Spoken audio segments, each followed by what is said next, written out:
Matongoretio ni Daniel Long'ong arĩmi maugĩte thĩna mũnene ũkoretwo ũcũngĩrĩirio nĩ thirikari kuona ndĩkoretwo yarĩire mĩtaratara mĩandũku ya gũteithĩrĩria arĩmi na nĩguo gũtigĩrĩra bũrũri-inĩ wĩthaitĩire na irio cia kũigana.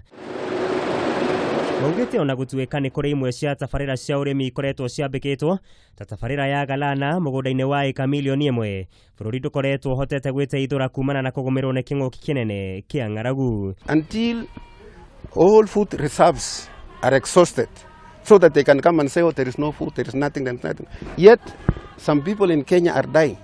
Why? The government should have what you call a focus.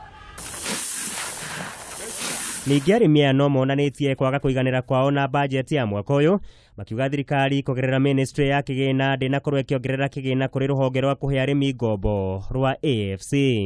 Hakuna mtu alikusa hiyo kwa mambo ya budget, na tungeomba waongeze pesa ya AFC ndio wakulima ambao wanataka kuongeza mashamba zao ambao wanasalisha mahindi wasiwe na shida ya fedha. So hiyo ni sehemu moja ambayo ni ya muhimu sana, na mimi naonekana walisahau.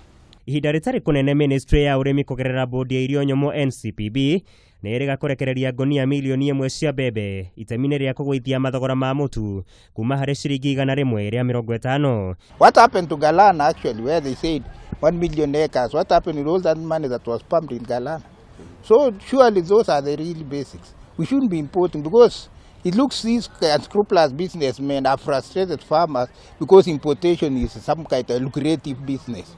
Ica ikuhĩ onjoria nĩ megũkorwo makĩrehe mbembe kuma mabũrũri-inĩ ma Mexico na Ethiopia kuona nĩ ciarĩkirie kwehererio magoti hĩndĩ ya gũthomwo kwa bajeti ya mwaka ũyũ. Ngai wa Gathũngũ, Kameme TV, Wonjoria.